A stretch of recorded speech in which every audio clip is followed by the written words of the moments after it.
organizing committee for this conference, and thanks to the scientific committee for inviting me for this presentation. Actually, my presentation is going to take the history of introducing child mental health as an independent scientific and academic subject for the first time in Kurdistan. And that's right, it will include, to a large extent,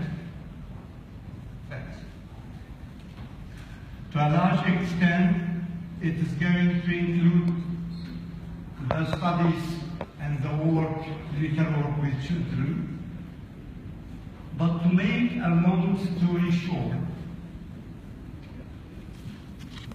when we're speaking about child mental health, we have to remember the definition of health generally that's introduced and updated by the WHO. Health is, accordingly, a physical, mental, and social well-being, and not merely the absence of disease or infirmity. Child mental health is really considered as an indicator of development and modernization in any society. Why? Because it includes the following very important scientific fields: child and adolescent psychiatry as an independent specialty, actually, not subspecialty to psychiatry or pediatrics. And that's the Swedish model which I have learned and which I have introduced in Kurdistan. Second, it is depending on pedagogy that's uprising for the child, and it includes clinical psychology, which is lacking actually in Kurdistan. But we have just started to build up capacity building, and we have sufficient cadre in the work, at least. It includes parental and family-related psychiatry. It has to work with social services and special care, particularly for children with special needs. And it includes, to some extent, maternal and child mental care system, and a school mental health system as well. Well, child and adolescent psychiatry, if we speak about the abnormalities included in child mental health, then it is a multidisciplinary specialty. It has to have at least 3 similarly important competences, in order to call it child psychiatry. It must have social workers educated and trained as a member, very important member of the team. It has to have a specialist in child and adolescent psychiatry as a doctor, educated in child psychiatry, and it has to contain a clinical psychologist. This will form a multidisciplinary team which must be present in order to work with the diseases of mental health in children. Well, all started actually here, on the border of Iraq and Turkey in 1991, when the mass escape tragedy resulted in thousands of people fled from the Iraqi army, collected on the border between Iraq and Turkey, and hindered by the Turkish army to enter into Turkey. I was there and interviewed children about their feelings, their thoughts, their memories, and their experiences generally during the mass escape tragedy. 2 months after the disaster, those interviewed children reported these post-traumatic stress symptoms. Not every symptom is related to PTSD, post-traumatic stress disorder. but they are stress-related, child-specific symptoms which results from overwhelming stress. 2 months after the disaster, there was very high frequency of these symptoms among children. 2 months later, that is 4 months after the disaster, when children were returned with their families into the home regions, all the symptoms diminished, both among PTSD patients and the non-specific symptomatology. 1 year later, PTSD symptoms returned to occur, to increase among those PTSD cases, and it remains very high among those children, while the non-specific stress symptoms continue to decrease. Well, those children who develop PTSD in the mass-escape tragedy include only 20% of interviewed children. And it is very low frequency, actually, if you compare it with similar catastrophes. For example, a mass escape in the south of Lebanon in 1983, fleeing from the attack of Israel, more than 80% of their children and adolescents developed PTSD. Okay, why the frequency of PTSD was so low among children of Kurdistan? We had hypotheses. The only cases with PTSD had lost their fathers before the disaster. Okay? Is the presence of the father in the family a protecting factor? It was our first hypothesis. You see, we developed culture-related hypotheses. In the families, there were extended families or the relatives collected together when they started the escape. And the family structure was very clear. The definition of the duties in the family were well defined. Even the children had their functions and their duties according to the age and gender and developmental level, of course. So you see, the girls followed the mothers in taking the responsibilities, while the boys followed the fathers in taking the duties. This gave the children a sense of coherence as Antonovsky developed the psychogenesis theory. I mean that those children had meaningful activity, feeling control over the things they are doing, and understanding what they are doing. These three components included in the sense of coherence. Well, to examine the presence and absence of the parents in relation to mental health problems, we examined interviewed children, orphans who were living in the traditional foster care in Sulaimania and in Duru, and compared them with those children, orphans, who were living in the orphanages. 1 year later, you can see the red line is representing children who were living in the foster families. Their symptoms decreased very significantly, while those who were living in the orphanages, their behavioral problems decreased. May I continue? Are you hearing me? Yes. That's good. Well, this was a point that gave us an indication that both parents are similarly important in order to protect children from developing mental health problems. Okay, now it is the time to examine the family structure. How can a family system be protective or vulnerability factor for children to develop mental problems? In our society, as you know, there are all possibilities for examination of child mental health. it was easy to identify those survivors who had no family structure, and you knew who they are. Those children who survived Anfal were gathered in two collections, one of them in Sulaimaniya region in Kalar, which was called Sumud, and one of them near Erbil, that was called Bahrikir or Tajnikan.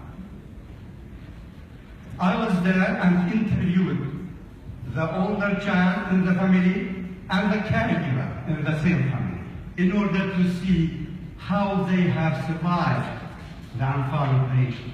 Because you know, the Anfal resulted in destruction of the family totally. So there was no family structure remaining for those children who survived the Anfal. And you see directly here how they have survived. The red color represents the children, and the blue color is the caregivers. You see, children, generally speaking, develop PTSD more than adults. And females, especially girls, develop PTSD more than males, more than reunited fathers. Generally, more than 8% of our children had fulfilled the criteria of PTSD. Then we'll compare children of Kurdistan in the book with children from Kurdistan who were refugees in the city of Uppsala in Sweden, where I was working as child psychiatrist. And you can see here, generally, the behavioral symptoms among children of Kurdistan was higher, showed higher frequencies than those children who were living in Sweden, except delinquency. Delinquency problems were higher among children in Sweden than those in Kurdistan. It may have an explanation, and you can tell me that. This research between 1991 to 2001, 10 years research in Kurdistan for child mental health, resulted in establishment of the Department of Child Mental Health at the College of Medicine, University of Duhok in 2001. That unit's function was for delivering of education at 3 levels. Postgraduate education, to offer high diploma that was equal to master degree to the pediatricians. And then an obligatory course of child mental health to the 5th year medical students, making the University of Duhok the first in the Middle East having this course obligatory for a subject like child psychiatry as an independent specialty. The awareness of people during these 10 years of research and the needs were there to develop clinical units. Mental Health Center developed as a clinical and training center in 2004, and it is now transferred to the governmental. Then we looked and observed that the government and the state in Kurdistan is not taking the child mental health as its first priority. As usual, children come last, and especially children with special needs or with mental problems. That was why we started development of a semi-private, that is self-sufficient center for prevention and treatment of child mental health problems. And the aim is to develop a healthy personality. This is the figure of child mental health. It was a project, collaborating project between Uppsala University in Sweden and Duke University. And this was the mental health center, which is currently under the governmental control, and this is the mental health house. We have been working with the first stage in 3 years now, and we have 2 departments, a child psychiatric outpatient and the development department program for children. And just now, we have started building up stage 2 of the mental health house. If we will speak about child mental health now, in the current situation, we can see when Daesh occupied Mosul and Sinjar. In 2014, within 2 months after the attack of Daesh on Sinjar, the population in the Hope doubled because of the mass escape of the IDPs, internal displaced people. This is the situation which we met in the camps around the city of Duhok. The adults were occupied by their problems of war, and the children, and usually the families were extended, having more than 8 children per family. They were left neglected, directly or indirectly. What we did in order to help those children in their crisis, we developed SIPCA. What is SIPCA? Crisis Intervention Program for Children and Adolescents. The aim is to prevent post-traumatic psychopathology among those children. It consists of 1 week training for trainers, 2 facilitators train up to 30 trainers. Every 2 trainers train up to 30 group leaders, and every 2 group leaders lead 30 children in 1 hour, single group intervention. The target is children and adolescents in crisis situations. WHO helped us in order to deliver SIPCA to children in the IDP camps. Here inside the mental health house, we made mental health house as a station for training of the professionals and to build up our multidisciplinary teams to provide the children inside the camps with psychosocial help. These are our teams consisting of at least 1 doctor, at least 1 psychologist, and 1 social worker. You see here we have 2 who have yellow clothes. They are the group leaders, and they train those teachers inside the camps to give them certifications as group leaders. And here is one of the group sessions how it looks like. 2 group leaders provide 30 children. One of the group leaders is the leader of the discussion with the children in the dynamic discussion between them, and the other is an observer who is going to record any psychological distress symptoms in order to refer the child to psychiatric assessment. Our pilot project resulted in 22,000 IDP children received SIPCA during February to April 2015.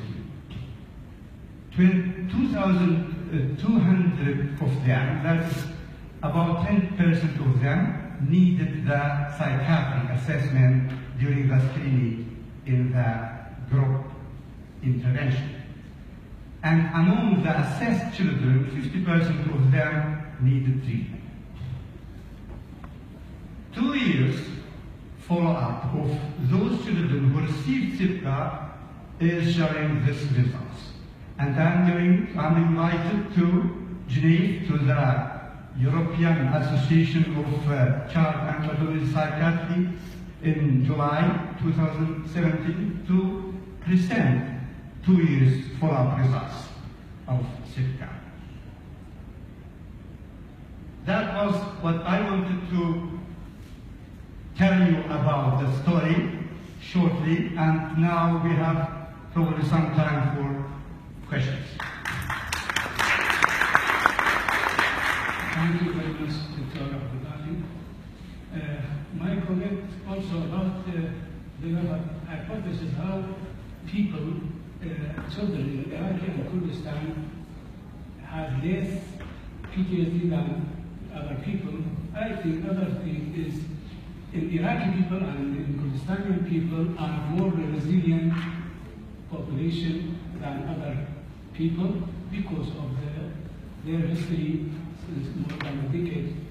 They are facing wars and stresses, and the children also see their parents, if they are more stable, also they feel more safe. So the PTSD become less. So they are seeing their parents, if their parents become neurotic and unstable, the children become also more, have more psychological disorders. Thank you. Thank you very much, Doctor, for this description. Actually, that's correct.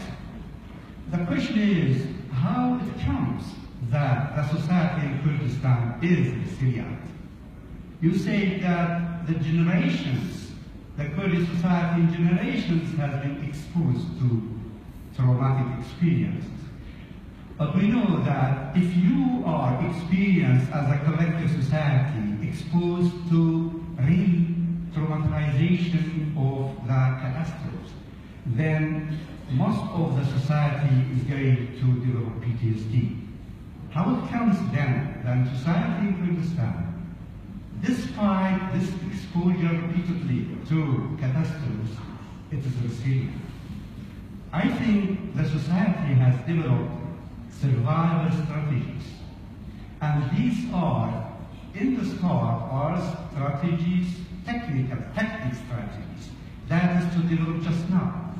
But the collective society in Kurdistan is consisting of extended families, and the clan system is allowing everybody to be involved in everything as I described in the family. So there are functions in the family dynamics that makes the society to survive. Probably it is one of the cultural characteristics of the Kurdistan society. Any question? Professor Rizal.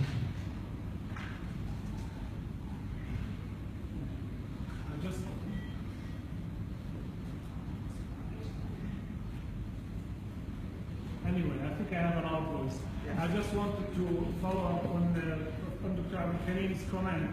I have my own explanation, my own theory about the resilience of children, of people in general, and probably children included, in Kurdistan.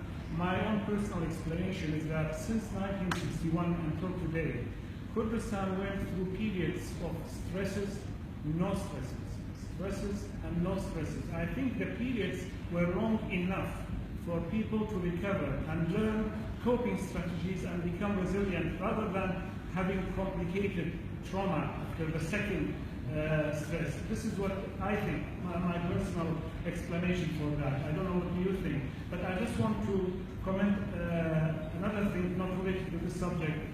During your talk, you said clinical psychology is lacking in Kurdistan. In fact, I would like you to know that there is a department of clinical psychology at University of Koya. They are graduating undergraduate students, and there are probably 6 to 8 graduates of master's degree in clinical psychology, and there's a nidus of clinical psychology both in Awlir and in Soleimani, and they are practicing clinical psychology. So things are not so bad, and they are really evolving. Thank you. Thank you very much, Dr. Nizar.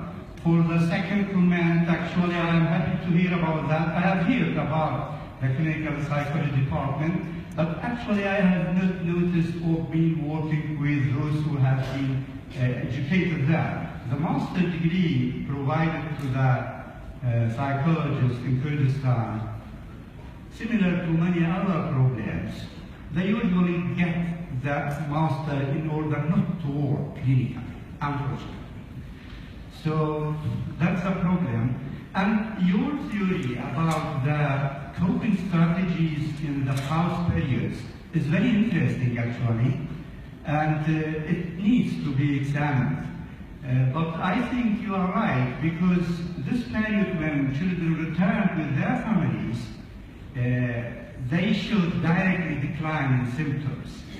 But the PTSD cases remain, despite the good circumstances.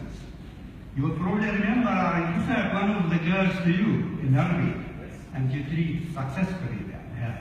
So it's not always right, actually. We don't know yet, but we need it to be tested, to be examined.